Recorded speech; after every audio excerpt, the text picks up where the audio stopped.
Hi, രണ്ട് കുട്ടിക്കവിതകൾ. മാത്സുവോ ബാഷോവിന്റെ രണ്ട് haiku കവിതകൾ. In Kyoto and the old pond. Friends, here is a brief intro. Matsuo Basho is a well known Japanese poet. വളരെ പ്രസിദ്ധനായ ഒരു Japanese കവിയാണ് മാത്സുവോ ബാഷോ. He is better known for haiku, the very short poem having just 3 lines with 17 syllables in the sequence 5-7-5. അദ്ദേഹം കൂടുതലും അറിയപ്പെടുന്നത് ഹൈക്കു കവിതകളുടെ പേരിലാണ്. ഹൈക്കു എന്ന് പറഞ്ഞാൽ അറിയാമല്ലോ, 3 കുഞ്ഞു വരികൾ മാത്രം, ആകെ വെറും 17 സിലബിൾസ്, അതായത് മാത്രകൾ. ആദ്യത്തെയും അവസാനത്തെയും വരികളിൽ 5 സിലബിൾസ്, രണ്ടാമത്തെ വരിയിൽ 7 സിലബിൾസ്. അങ്ങനെ 3 കുഞ്ഞു വരികളിലായി 5, 7, 5 എന്നീ ക്രമത്തിൽ മാത്രകൾ, സിലബിൾസ് ക്രമീകരിച്ചിരിക്കുന്നു. His works explore the natural world while reflecting on historical and literary concerns. അദ്ദേഹത്തിന്റെ കവിതകളിൽ നിറഞ്ഞു നിൽക്കുന്നത് പ്രകൃതിയെ പറ്റിയുള്ള അന്വേഷണങ്ങളാണ്, ഒപ്പം ചരിത്ര സാഹിത്യ ചിന്തകളും. Basho's poems have been translated from Japanese to many languages. ബാഷോയുടെ കവിതകൾ ഒട്ടനേകം മറ്റു ഭാഷകളിലേക്ക് വിവർത്തനം ചെയ്യപ്പെട്ടിട്ടുണ്ട്.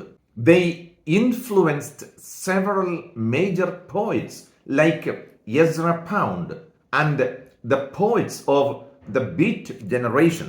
പ്രസിദ്ധ അമേരിക്കൻ കവി എസ്ര പൗണ്ട് തുടങ്ങിയ വമ്പന്മാരെയൊക്കെ ബാഷോയുടെ ഹൈക്കു കവിതകൾ നന്നെ സ്വാധീനിച്ചിട്ടുണ്ട്. Well friends, this is a brief intro. Now take a look at the short answer questions. Here is question number 1. What is Basho known for? മാത്സുവോ ബാഷോ എന്ന കവി എന്തിന്റെ പേരിലാണ് അറിയപ്പെടുന്നത്? ഇതാണ് ചോദ്യം. ബാഷോ is Japan's most famous haiku poet. He is known for making haiku a revered form of poetry. ബാഷോ ജപ്പാനിലെ ഏറ്റവും പ്രസിദ്ധനായ ഹൈക്കു കവിയാണ്. ഹൈക്കു എന്ന കുട്ടി കവിതാ രൂപത്തെ വളരെ ഗൗരവതരമായി ആളുകൾ അംഗീകരിക്കുന്ന ഒരു കവിതാ രൂപമാക്കി മാറ്റിയതിന്റെ പേരിലാണ് ബാഷോ എന്ന കവി ഇന്ന് അറിയപ്പെടുന്നത്. Well, this is the answer. Now, here is question number 2. Name 2 poets influenced by Basho. ബാഷോ ഏറ്റവും അധികം സ്വാധീനിച്ചിട്ടുള്ള 2 കവികളുടെ പേര് പറയാമോ എന്നാണ് ചോദ്യം. Now take a look at the answer. The American poets such as Ezra Pound and Jack Kerouac were highly influenced by Basho. Ezra Pound, Jack Kerouac എന്നീ American കവികളെ നമ്മുടെ ബാഷോ വളരെ ശക്തമായി സ്വാധീനിച്ചിട്ടുണ്ട്. Now take a look at short answer question number 3. What does the cuckoo symbolize? Kuku എന്ന പക്ഷി എന്തിന്റെ symbol, അതായത് പ്രതീകമാണ്? ഇതാണ് ചോദ്യം. The cuckoo's song is symbolic of renewal and change. കുക്കുവിന്റെ, അതായത് കുയിലിന്റെ സംഗീതം മാറ്റത്തിന്റെയും പുത്തൻ ഉണർവിന്റെയും പുതിയ ജീവിതത്തിന്റെയും ഒക്കെ പ്രതീകമാണ്. It reflects on the cyclical nature of life, the passing of a pleasant season and arrival of a harsher one.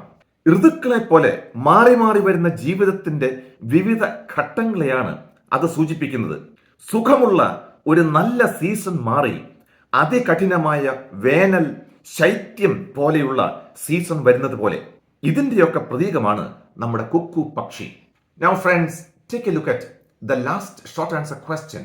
What is the symbolism of the ancient pond? ആ തവള ചാടിക്കളിക്കുന്ന പഴയ കുളം എന്തിന്റെ പ്രതീകമാണെന്നാണ് ചോദ്യം. Now here is the answer. The old pond is a symbol of the subconscious mind. It is there in everyone. ഉപബോധ മനസ്സിന്റെ പ്രതീകമാണ് ആ പഴയ കുളം. ഈ ഉപബോധ മനസ്സ് നമ്മളിൽ എല്ലാവരിലുമുണ്ട് എന്ന് ഓർക്കണം. Like the old pond, it exists in silence. ആ പഴയ കുളം പോലെ അത് വളരെ ശാന്തമായി നമ്മളിൽ കുടികൊള്ളുന്നു എന്നേ ഉള്ളൂ. Well friends, this is the answer. Thank you for watching. See you soon. Bye bye.